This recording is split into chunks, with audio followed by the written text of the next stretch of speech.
Deus, nós te damos graças, Senhor, por esse tempo que o Senhor nos trouxe aqui, para que os nossos corações estejam cativos apenas ao Senhor e à Tua presença.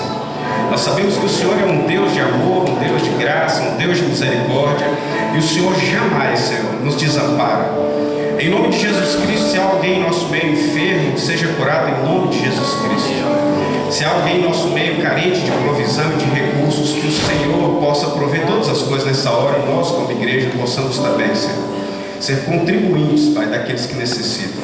Em nome de Jesus Cristo, eu peço a bênção do Senhor sobre o momento da palavra. Deus, não como um momento litúrgico apenas, mas como um momento em que o Senhor fala conosco, Pai. Em nome de Jesus Cristo, que a Tua presença seja real em nosso meio, Pai, e o Senhor possa habitar em nosso meio. Amém. Amém, queridos? Glória a Jesus. Deixa eu falar algo para vocês. Muitas vezes a gente caminha como se nós pudéssemos viver por migalhas, por momentos em que nós matamos a nossa sede por algum tempo e voltamos a sentir sede novamente. E nós vivemos assim: tem um problema, resolve o problema. Aí tem outro problema, resolve o problema. E procuramos Deus nesses momentos problemáticos da vida para que Ele possa solucionar aquilo que para nós está fora da nossa alçada, da nossa capacidade de resolver. Só que a gente acaba habituando com esses momentos com Deus. Mas a palavra diz que nós podemos buscar a presença de Deus para que Ele habite em nosso meio. Mas infelizmente nós vamos perdendo de vista a capacidade de querer Deus em todo o tempo em nossas vidas, porque questões que nos levam para lugares distantes dele, lugares de pecado, lugares de afastamento de Deus, nos colocam em situações em que nós preferimos Deus em alguns momentos, mas não queremos Deus em todo o tempo, porque nós dizemos assim: mas se Deus estiver naquele momento em que eu estou fazendo tal coisa, não, Deus não é bem-vindo. Naquele dia que você vai fazer algo que não é tão honesto, que não é tão agradável ao coração de Deus, então naqueles momentos você deseja que Deus não esteja vendo, que Ele coloque a mão nos olhos e diga assim: não, meu filho, faça o que quiser, eu estou vendo. Mas eu vou decepcionar vocês essa noite, porque Deus está vendo todas as coisas. Os olhos do Senhor estão sobre os bons e os maus. Então, queridos, Deus não é um Deus que aparece só quando nós queremos, quando nós achamos que é conveniente a presença dEle. Deus é um Deus de amor, Ele é um Deus que anseia por estar conosco em todo o tempo. A grande dificuldade não é de Deus estar conosco, porque Ele é fiel, diz a palavra. A dificuldade é nossa de sermos fiéis e termos fome e sede da presença dEle. Então nós vivemos muito aquém daquilo que é o propósito de Deus para as nossas vidas, porque nós não conhecemos nosso destino profético da parte do Senhor. E aí vivemos mais ou menos. Vamos ler um texto da Bíblia, está lá em Êxodo. Êxodo, capítulo 25, versículo 8 e 9. Êxodo 25, 8 e 9.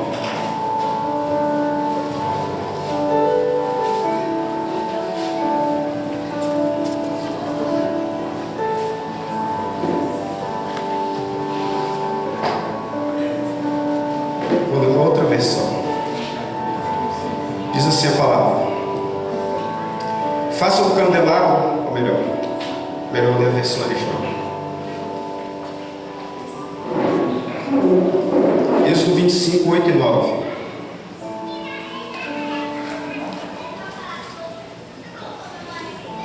Diz assim: e me farão um santuário, e habitarei no meio deles, conforme a tudo o que eu te mostrar, para modelo do tabernáculo e para modelo de todos os seus vasos, assim mesmo o farei.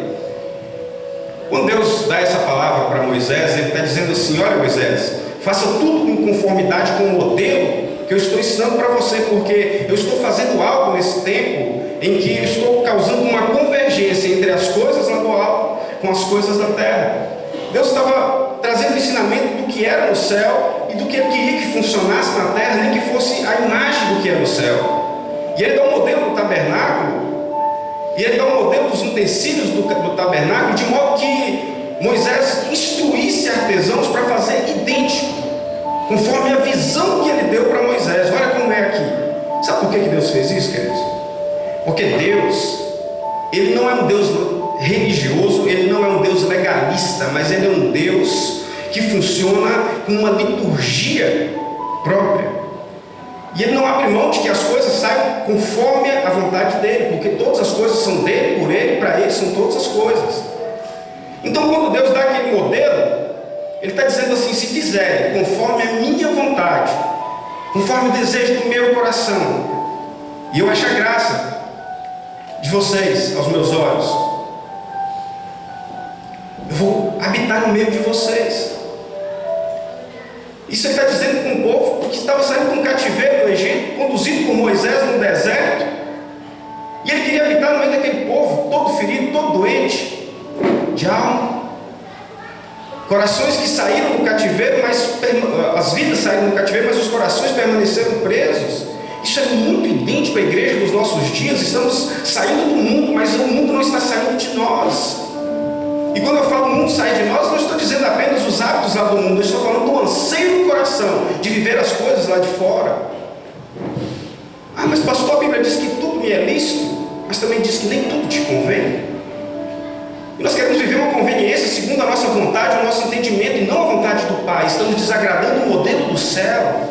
E uma vez que desagradamos o modelo do céu, Ele não habita em nosso meio, e nós começamos a viver de momentos com Deus. Ah, mas foi tão bom aquele culto, pastor, olha, eu senti a presença de Deus. E aí, meu irmão? Ah, não, aí eu fui para casa e só os demônios, só os capetas atrás de mim. Cheguei lá em casa, a mesma coisa. Esposa brava, marido catitudo, as contas batendo na porta com força. Mas isso são temperos que a vida vai nos proporcionar. Deixa eu falar uma coisa para vocês: toda vez que você pedir um milagre, toda vez que você pedir que Deus se manifeste na sua vida, Ele vai te dar um problema. Sabe por quê, queridos? Que o problema que Deus proporciona nada mais é do que uma chave para que você possa passar por uma porta. Deus não quer abrir portas para você, Deus quer que você as abra para que você aprenda o caminho, para que nada possa te deter. Uma vez que a situação bate a sua porta novamente, eu tenho uma chave, eu posso sair dessa situação, Deus me ensinou. Então Deus está trabalhando nesses dias com ensinamentos profundos. Nós somos a geração que tem mais informação, mais conhecimento, nós precisamos da revelação nesses dias. E quando eu falo da revelação, eu não estou falando de uma revelação mística em que nós precisamos, eis que te digo. Não estou falando dessa revelação.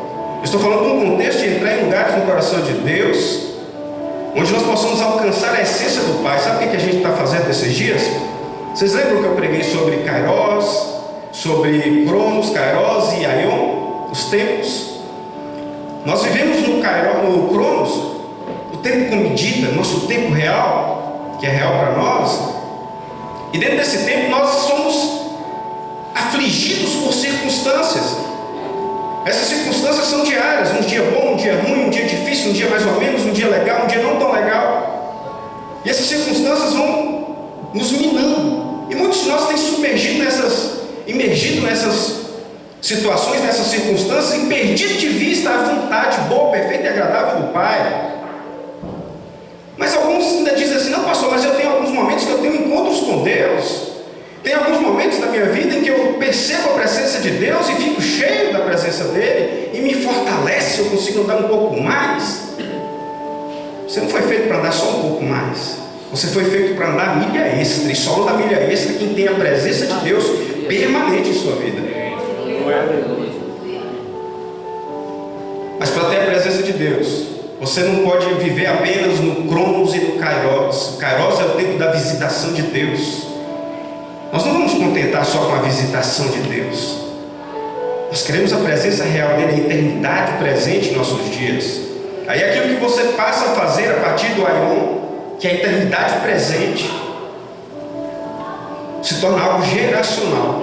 Lembra que eu falei das liturgias do Antigo Testamento, em Moisés, quando ele diz assim, Deus diz: faça tudo conforme o modelo que eu te ensinei. Nos nossos dias ele está dizendo assim: faça tudo geracional. Se você quer ter um modelo, uma referência do que é a eternidade, das coisas lá do alto, faça as coisas na terra de forma geracional, de modo que as coisas não parem em você. Então nós temos uma responsabilidade. Nós temos uma responsabilidade, queridos. de tudo aquilo que Deus tem operado em nós, estabelecido em nós, que nós venhamos a manifestar essas coisas, de forma que agrade o coração do Pai, na íntegra. Ele não nos chamou para fazermos as coisas mais ou menos. O tempo da visitação de Deus é muito bom, mas quando ele se vai, nós ficamos vazios novamente, porque nós não somos nada sem o Pai. É tempo da igreja clamar pela presença do Abba, de uma forma que ele possa perceber o anseio ardente da presença do Abba. Quando eu estou usando o termo Abba, porque Abba significa paizinho, uma forma de referir a Deus com intimidade, com quem tem intimidade caminhada com Ele. Deus não é um Deus distante, queridos, um barbudinho que fica lá no céu com um raio na mão esperando você pecar. Essa referência que nós temos, ela não é uma boa referência. Deus não está pronto para te punir. Deus está pronto de braços abertos para te receber, como filho amado. Agora o grande problema é que nós como filhos estamos muito relapsos, muito relaxados. E aí nós fazemos muitas coisas que não estão alinhadas com a boa, perfeita e agradável vontade do Pai. Nós desalinhamos dos bons hábitos, dos bons costumes da palavra de Deus, e vamos quebrando princípios que logo em seguida nos quebram. Esses mesmos princípios que temos quebrado todos os dias, estamos quebrando todos os dias também. Então rompemos aquilo que é a vontade de Deus, e a vontade de Deus nos rompe. Não comportamos, estamos como odres velhos, recebendo um vinho novo, e estamos rompendo. E aí Deus diz assim: filho, eu quero você perto de mim, mas eu quero que você fique parecido comigo, parecido com meu filho Jesus. Yeshua, como diz o pastor Fábio. Glória a Deus. Abra suas Bíblias, devem estar abertas ainda em Êxodo 25, capítulo 31 a 40. Agora a gente vai entrar na pregação. Só estava introduzindo. Êxodo 25, do 31 em diante. Glória a Deus. Nós vamos falar de convergência essa noite. Diz assim a palavra: faça um candelabro de ouro puro e batido, o pedestal, a haste, as taças, as flores, os botões do candelabro formarão com ele uma só peça. 6 braços sairão do candelabro, 3 de um lado e 3 do outro. Haverá 3 taças com formato de flor de amêndoa num dos braços, cada uma com botão de flor. E 3 taças com formato de flor de amêndoa no braço seguinte, cada uma com botão e flor. Assim será com os 6 braços que saem do candelabro. Na haste do candelabro haverá 4 taças com formato de flor amêndoa, cada uma com botão e flor. Haverá um botão debaixo de cada par dos 6 braços que saem do candelabro. Os braços com seus botões formarão uma só peça com o candelabro, tudo feito de ouro puro e batido. Faça-lhe também 7 lâmpadas, coloque-as nele para que iluminem a frente dele. Seus cortadores de pavio e seus apagadores serão de ouro puro. Com 35 quilos de ouro puro faça o candelabro e todos esses utensílios. Tenha o cuidado de fazê-los segundo o modelo que lhe foi mostrado no monte. Novamente, nesse texto, Deus faz questão que seja tudo conforme o modelo que Ele havia mostrado. Então, o que está acontecendo nas nossas vidas nesses dias não é que Deus está deixando de fazer a promessa de cumprir aquilo que Ele nos prometeu. O que está acontecendo nesses dias é que nós estamos deixando de cumprir aquilo que é o desejo do coração dEle. Estamos saindo da posição que agrada a Deus e estamos andando conforme a nossa própria vontade. E tantas vezes cantamos louvores na igreja e dizemos assim: Deus, não mais eu, mas o Senhor vive em mim. E outras vezes cantamos assim: não seja mais feita a minha vontade, mas a sua vontade, não mais os meus sonhos, mas os teus sonhos. E até que nós entendemos isso bem, mas não praticamos da mesma forma. E todos os dias, quando vamos orar, esquecemos dos louvores que cantamos e dizemos assim: Deus, faça conforme eu estou querendo, faça conforme a minha vontade, eu quero isso, eu quero aquilo, eu quero aquilo outro. Abençoa os meus caminhos. E Deus diz assim: mas agora há pouco você cantou que queria andar nos meus caminhos que já são abençoados, e agora você quer que eu abençoe os seus caminhos conforme a sua vontade. E nós estamos dispostos a abrir mão daquilo que nos rouba de Deus. para estar com Deus. Então, a grande questão não é aquilo que estamos fazendo de fato, é aquilo que estamos nos tornando com aquilo que fazemos. Estamos sendo moldados pelas circunstâncias em que vivemos, e essa circunstância tem nos amoldado de um modelo que não é o modelo de Deus. E alguém te incomoda, alguém te aflige, alguém te tira do sério, e você reage como alguém que não tem Deus na sua vida. Uma reação ignorante, muitas vezes, sem sabedoria. E outras vezes nós dizemos assim: Deus, seja feita a tua vontade, venha o teu reino. E não temos noção do que estamos falando, da gravidade dessa oração, e fazemos como se fosse uma reza qualquer, que uma vez pronunciada como um mantra qualquer, ela possa nos fazer alguma coisa diferente. Essa não é uma oração que foi feita para que nós pronunciássemos de qualquer forma. Essa é uma oração que fosse pronunciada, que deveria ser pronunciada com entendimento, de modo que nós pudéssemos manifestar a boa, perfeita e agradável vontade do Pai. Todos nós queremos conhecer o reino de Deus. Todos nós queremos viver as promessas de Deus. E eu vou dizer algo para vocês: Deus tem promessas para cumprir na vida de todos vocês, são coisas muito além do que vocês pediram ou pensaram, segundo o poder que opera em nós. Que poder, pastor? A fé. Segundo a fé que Ele colocou em cada um. Então, quando nós não manifestamos essas promessas de Deus, a culpa não é de Deus. Em todo tempo Ele está sendo fiel a tudo aquilo que Ele prometeu. E aí Ele dá para Moisés o modelo do tabernáculo, Ele dá também o modelo dos utensílios. Quando Ele fala do castiçal, do menorá, Ele fala: olha, 6 braços para um lado, 6 braços para o outro, e uma haste no meio, representando um único braço. Na tipologia bíblica nós podemos entender que esse braço do meio é Jesus Cristo, que é a videira verdadeira, e os outros braços somos nós, a igreja, os ramos, e todos são de igual importância. Eu queria 7 voluntários aí dos jovens, e o Ézio, o velho. Fica no meio, Ézio, de 6 voluntários jovens. Tem mais jovens na igreja? Fica no meio, o velhinho no meio. E não te chamei de cabeça curva. 1, 2, 3. Não, vem pro lado de cá.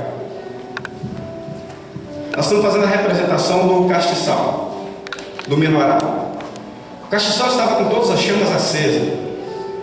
E no templo ele representava a única coisa do lado esquerdo da entrada do templo, da segunda sala do templo, que iluminava a mesa dos pães da proposição, representando a igreja que ilumina a terra, que é a luz do mundo. Depois a gente lê o texto. Mas deixa eu te falar: se eu tirasse qualquer um dos braços do menorá, do castiçal, Jesus ainda habitaria no meio. 3 para um lado, 2 para o outro, aqui ao meio, deixou de ser o meio. Então qualquer um dos castiçais que fizesse falta, que faltasse, qualquer uma das lâmpadas, deixava de Jesus habitar no meio. Por quê? Porque a vontade de Deus é que Jesus habite no meio da igreja. E para Ele estar no meio da igreja, nós precisamos andar em conformidade com a vontade de Deus, com os princípios e valores que Deus estabeleceu desde o princípio dos tempos. Em Efésios capítulo 1, versículo 4, Ele diz que Ele nos elegeu dele mesmo desde o princípio dos tempos, e Ele não queria de forma nenhuma que nós nos corrompêssemos. Mas Adão e Eva foram tentados por Satanás, pela serpente no jardim, e saíram da posição que Deus havia os colocado, e cometeram o pecado original, e em seguida todos nós nascemos sob o jugo desse pecado, e o salário desse pecado é a morte. Aí Ele viu o filho dele. Está vendo? Foi bom você chamar de pezinho, né? A representação. E ele viu o filho dele, bonito, alto, forte. Deus tem misericórdia. Passou no leite para você, perdoa. E aí, deixa a criança ficar feliz. Aí, ele viu o filho dele para habitar no meio do povo dele. E quando diz no meio, ele precisa de um povo que funcione em conformidade com o reino dele, para que verdadeiramente, quando o filho esteja no meio, no nosso meio, com presença permanente, assim como Deus prometeu estar no tabernáculo, de forma presente e não uma visitação, enquanto eles fizessem tudo em conformidade com a vontade dele. A gente pode sentar. Obrigado. Deus abençoe. Uma salva de palmas para o castiçal.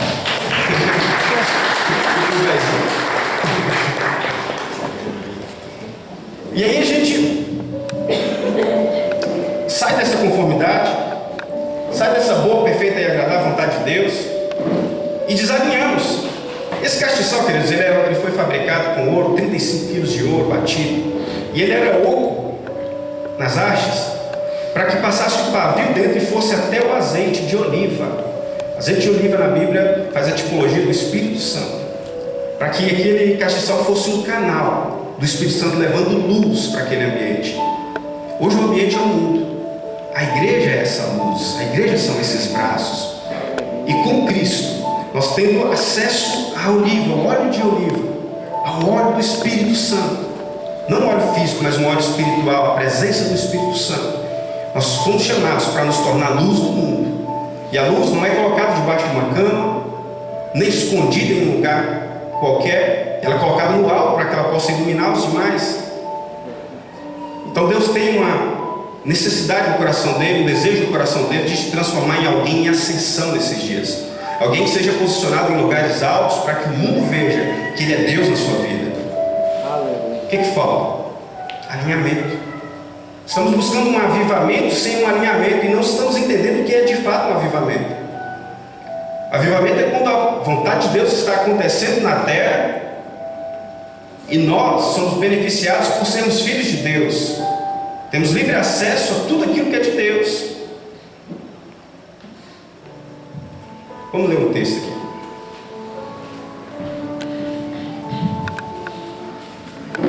Glória a Deus. Mateus capítulo 5, versículo 14 e 16 diz assim: vocês são a luz do mundo. Não se pode esconder uma cidade construída sobre um monte, e também ninguém acende uma candeia e a coloca debaixo de uma vasilha. Pelo contrário, coloca no lugar apropriado, e assim ilumina a todos os que estão na casa. Assim brilha a luz de vocês diante dos homens, para que vejam as suas boas obras e glorifiquem ao Pai de vocês que está nos céus.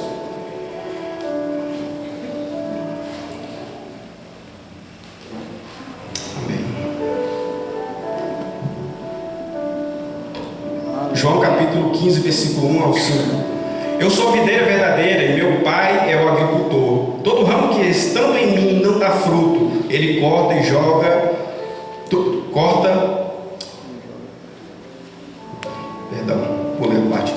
Ele corta e todo que dá fruto ele poda, para que dê mais fruto ainda. Vocês já estão limpos pela palavra que lhes tenho falado. Permaneçam em mim e eu permanecerei em vocês. Nenhum ramo pode dar fruto por si mesmo, se não permanecer na videira. Vocês também não podem dar fruto se não permanecerem em mim.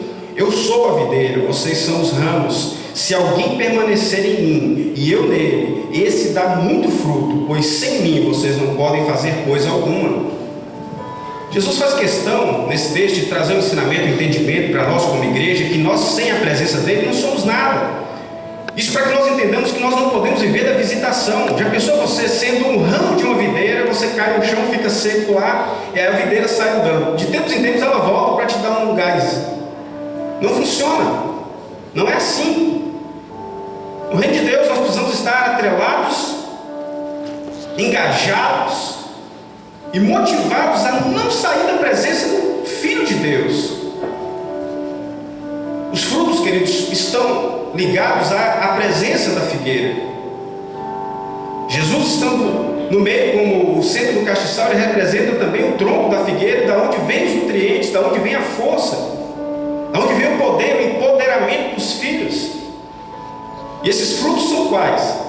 Um vai dar manga, outro vai dar jaca. Tem que ser em conformidade com a vontade do Pai, nos tempos estabelecidos por Deus. Quando a eternidade converge com a terra, sabe o que acontece? Quando o Aion converge com a terra, nós damos frutos no tempo certo, o fruto certo, o fruto da temporada. Não adianta a igreja estar movendo em direção a um determinado projeto de Deus, um determinado sonho de Deus, um determinado fruto que Deus quer manifestar na terra, e a igreja tem filhos que estão assim: não, esse ano eu vou dar jabuticaba, e o outro está falando: eu vou ser uma manga. Não funciona assim. Se a igreja engaja em evangelismo, toda a igreja engaja em evangelismo, vamos ter frutos de evangelismo. Se a igreja engaja no tempo profético, no destino profético, toda a igreja engaja no tempo profético, no destino profético. Veja que nós trabalhamos com roupagens. Todos os anos Deus nos dá uma roupagem espiritual. Esse ano nós temos que ser um e andar em unidade. Se não aprendemos a fazer essa leitura do tempo profético que foi estabelecido por Deus para os nossos dias, nós vamos viver à margem, separados da videira.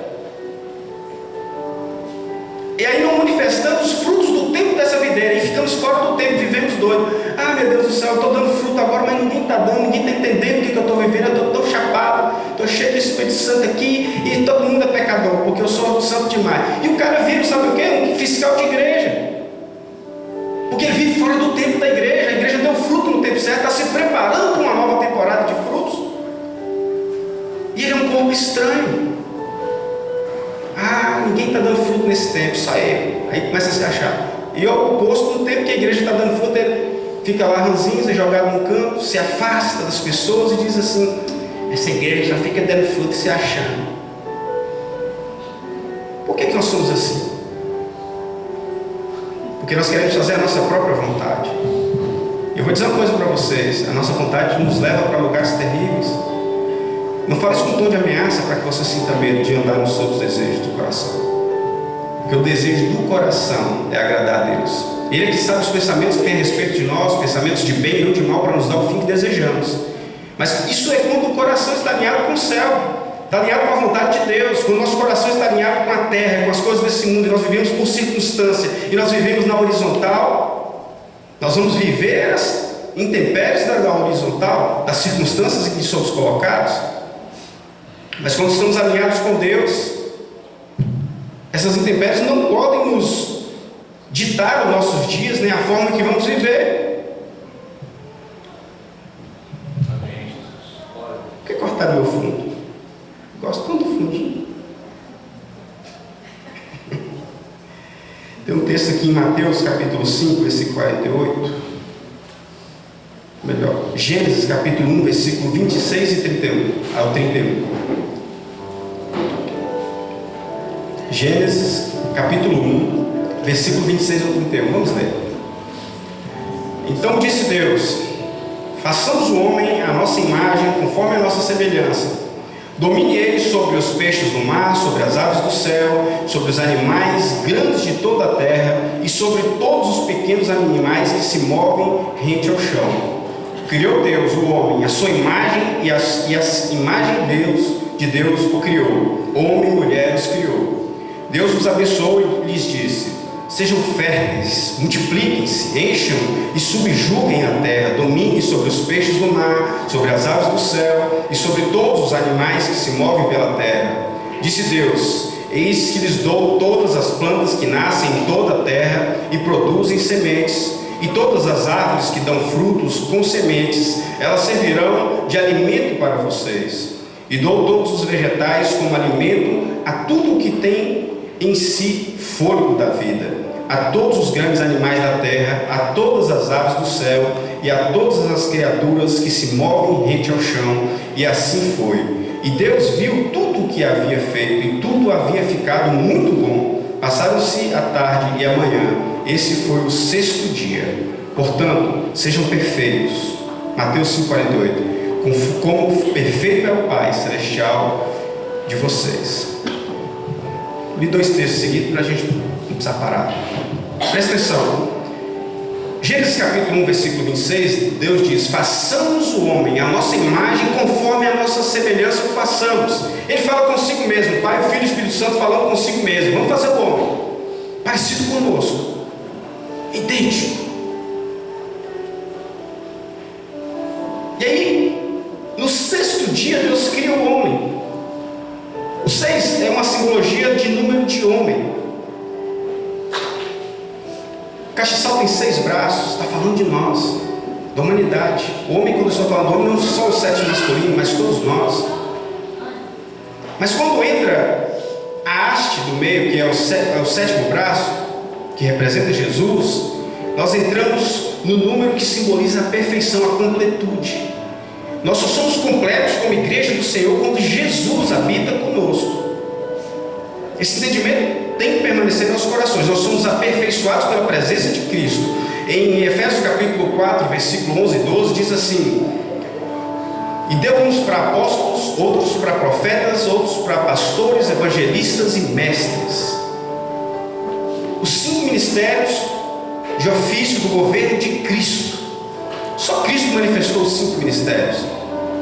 E Ele libera esses 5 ministérios para que a igreja possa ser edificada e aperfeiçoada. Então, não pense que coisas que aparecem na igreja nos nossos dias são modismos. Tem coisa que é realmente modismo, a gente tem que saber discernir. Mas presta atenção numa questão: aquilo que está à luz da Bíblia não foi entendido num tempo, mas foi entendido no outro tempo, não é modismo, é a revelação, porque as coisas, os mistérios são de Deus e a revelação é para nós. Então aquilo que está clareando em nossos dias é porque profeticamente era para se manifestar nos nossos dias. E existem muitas coisas na palavra de Deus que não são entendidas nos nossos dias, que ainda são mistérios para nós. Quando você lê o livro de Apocalipse, você vai perceber que um monte de coisa não dá para entender ainda. Sabe por quê? Não se preocupe, não é para os nossos dias. Preocupe-se em manifestar aquilo que é para os nossos dias. E essa leitura precisa ser feita diariamente. Deus está falando, gritando aos nossos ouvidos de uma forma constante. Ah, não, pastor, não escuta a voz de Deus. Eu estou tão preso às circunstâncias desse mundo. Então está na hora de desprender. Ele veio para libertar os cativos, literalmente. Ele veio para que você tivesse vida e vida com abundância. Conhecereis a verdade e a verdade vos libertará, diz a palavra. Então é tempo de ser livre e liberto, para que você possa entender o tempo de Deus, o modo de Deus fazer as coisas. Muitas vezes estamos fazendo as coisas certas no tempo errado. É a mesma coisa de fazer tudo errado. Deus está esperando a coisa completa, do jeito que Ele pediu. Deuteronômio capítulo 28, versículo 1 ao 3, diz assim: se atentamente ouvides a voz do Senhor teu Deus, que hoje te ordeno, tendo cuidado de guardar todos esses mandamentos que hoje te ordeno, serás bendito no campo, serás bendito na cidade, as bênçãos virão sobre ti e te alcançarão. Então quer dizer que eu não preciso pegar um doido correndo atrás de bênção. Missionário falando ali, ele tem uma unção, pastor, eu vou lá dentro para dar na minha cabecinha e eu saio doidinho. Não precisa. Não precisa. Quando Jesus foi crucificado, Ele disse: tetelestai, está pago, está consumado. Sabe o que Jesus estava falando? Rasgou-se o véu. Vocês têm livre acesso ao Pai em mim. Então vocês não precisam mais de gurus. Vocês não precisam mais de pessoas que coloquem a mão na sua cabeça como gurus, como se você não tivesse acesso ao Pai. Porque agora somos reis e sacerdotes em Cristo Jesus. A Bíblia diz que Ele é rei de reis. E o reino dele é de reis e sacerdotes. Só que nós estamos perdendo de vista o sacerdócio, que todos nós temos o direito de exercer. Esse sacerdócio, querido, é uma autoridade que vem do alto. Nome sobre todo nome. Foi-lhe dado um nome, que é sobre todo nome. Faltou um escrito, a gente vai mandar que você tenha essa placa. Jesus. Um nome que é dado sobre todo nome. Então foi-lhe dado todo o poder do céu e na terra. Então toda a autoridade, todo o poder está com Ele. Está com Ele. E sabe o que Ele faz? Quando Ele sobe, eu vou enviar o Consolador. Eu vou enviar o Espírito Santo. É necessário que eu vá para que Ele venha. E quando eu for e Ele vier, farão as minhas obras e as farão maiores. Então a sua expectativa não precisa ser terrena. A expectativa dos teus sonhos, dos desejos do seu coração podem ser sobrenaturais, aos olhos humanos impossíveis. Já cansei de presenciar, nunca me canso de presenciar o sobrenatural. Nunca me canso de presenciar o impossível. E sempre tenho visto a mão poderosa de Deus assinando os milagres e aquilo que Ele tem feito no meio do povo dele. Eu tenho visto o testemunho de muitos de vocês. Vejo as lutas que passam, compartilham comigo, e tantas vezes tenho visto a vitória que Deus dá. E às vezes ela vem numa forma de um trabalho, de uma luta ou de uma dificuldade. Mas eu consegui isso, mas vou ter que fazer isso. Eu falo, vai nessa tua fé, vai nessa tua força. Deus já te deu. E agora você vai manifestar. Não podemos desanimar. Não podemos nos conformar em viver com momentos com Deus. Nós somos chamados para viver uma vida constante com Deus, porque fomos chamados para ser a noiva do Cordeiro. A igreja é a noiva do Cordeiro. Não fomos chamados para ser uma prostituta que vive de momentos de prazer. Ai, foi tão bom lá na igreja aquele momento que eu passei. Você não foi chamado para ser uma prostituta. Você foi chamado para ser uma noiva. Aleluia. Aleluia.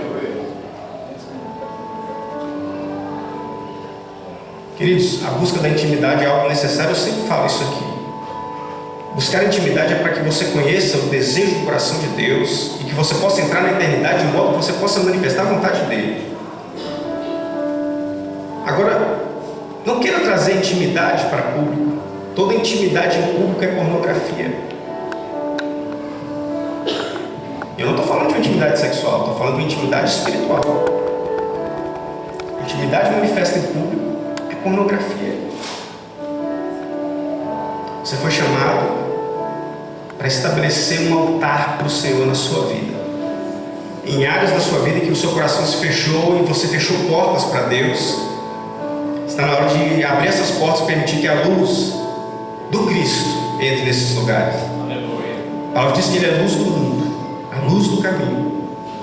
E ele quer entrar nesses lugares no seu coração onde você fechou há muito tempo e não tem dado vazão para que ele possa se manifestar ali. Sabe por quê? Te falta fé. Você não consegue acreditar que ele pode mudar a sua história de uma vez por todas. Você não consegue acreditar pela fé que ele é um Deus todo-poderoso e ele ama você. Glória. Essas áreas da sua vida em que ele quer entrar são exatamente as áreas que você quer mantê-lo longe. Mas quando você permitir que ele entre nesses lugares no seu coração, ele vai mudar esse quadro. Lugares que estão bagunçados, escurecidos, entenebrecidos pela ausência de Deus. Esses lugares vão ser trabalhados, limpos, e eles vão dar frutos. A gente passa às vezes pelo comércio da cidade e vê algumas salas fechadas. E nós dizemos assim, não, que dó, o comércio da cidade perecendo aqui, perecendo ali, algumas salas que podiam estar alugadas, estão fechadas, cheias de teia de aranha, de poeira, de sujeira, de bagunça e tal. E a gente fica com vontade que aquelas portas um dia se abram e que algo venha a fluir daquele lugar. Ah, um comércio novo, olha, não, que agora tem mais uma franquia, não tem mais não sei o quê. E a gente fica se agradando em pequenos momentos em que essas coisas acontecem. Deus não é diferente. Ele fica olhando para nós e fala assim, tem áreas na vida de vocês, cômodos fechados do seu coração, que eu quero entrar e trazer luz. Eu quero limpar esses lugares. Eu quero fazer morada nesses lugares. Esses lugares podem produzir frutos. Estão inoperantes, desativados. Está na hora de ativar esses lugares. A chave para essas portas é o problema que você está vivendo. E agora o problema que você está vivendo não é mais só um problema seu, porque agora você está desejando o coração de Deus, a vontade de Deus. E ele está dizendo assim, filho, pega esse problema, seja conduzido pelos meus princípios, pelos meus valores, e transforma esse problema, lapide esse problema até ele se tornar uma chave de uma porta. Ah, mas que porta, pastor? A porta do seu coração, querido. Os cômodos fechados, abra essas portas. Esse problema que te aflige de ciclo em ciclo, de tempo em tempo, repete na sua vida e você vem buscar as mesmas orações com os mesmos gurus. Tem gente que me procura como se fosse um guru. Às vezes eu não sou guru de ninguém. Eu estou aqui para apacentar o rebanho de Cristo até que ele volte. E sabe o que acontece? As pessoas voltam com os mesmos problemas o tempo inteiro. Meu pastor, está passando luta. Já sei, meu irmão, aquela luta assim. Como é que o senhor sabe? Já é a 30ª, 45ª vez que você vem com o mesmo problema. Tem problema, te ajudo, te conduz de novo. Olha, o caminho é aqui. Aqui, pastor. Não, aqui. Aqui, pastor. Não, aqui. E a gente ensina 100 vezes a mesma coisa. Sabe por que a gente faz isso? O ser humano tem dificuldade de entender. O caminho é reto. O fardo dele é leve, o jugo é suave. Mas eu gosto de carregar minhas cangalhas, pastor. Minha vida é uma luta, tem umas doenças, tem uns problemas. E ficamos carregando aquilo que não nos pertence, e pesa, e cansa, e desanima pelo caminho. Estamos carregando um fardo pesado demais para nós. Um fardo que ele prometeu carregar por nós. Oh, Deus. Quando nós estivéssemos dispostos a entregar. Então, queridos, não leva para casa o que você trouxe para aqui de peso na sua vida. Não permita viver de ciclo em ciclo, repetindo os mesmos erros, os mesmos pecados, os mesmos problemas, as mesmas dificuldades, os mesmos questionamentos e as mesmas murmurações. O cúmulo da loucura é fazer as mesmas coisas e esperar um resultado diferente. Está na hora de fazermos diferente em Deus, para que recebamos da forma que Deus tem para nós. Não abençoe nossos caminhos, Senhor. Nos permita caminhar nos seus caminhos, Senhor, que já são abençoados. Então está na hora da igreja se alinhar. E quando eu falo alinhar, não é criar um bando de santarrão que fica apontando o dedo com santidade, pecadores por todo lado. Deus não está falando disso. Ele está falando de nos alinhar com a boa, perfeita e agradável vontade dele. Sabe como? Do jeito que ele te fez. Então você tem um caráter, você tem um estilo, mas precisa ser lapidado. Você precisa ser lapidado. Nós precisamos ser lapidados. Sabe por quê? Nós muitas vezes, conversando com o pastor Fábio, ele disse algo tremendo.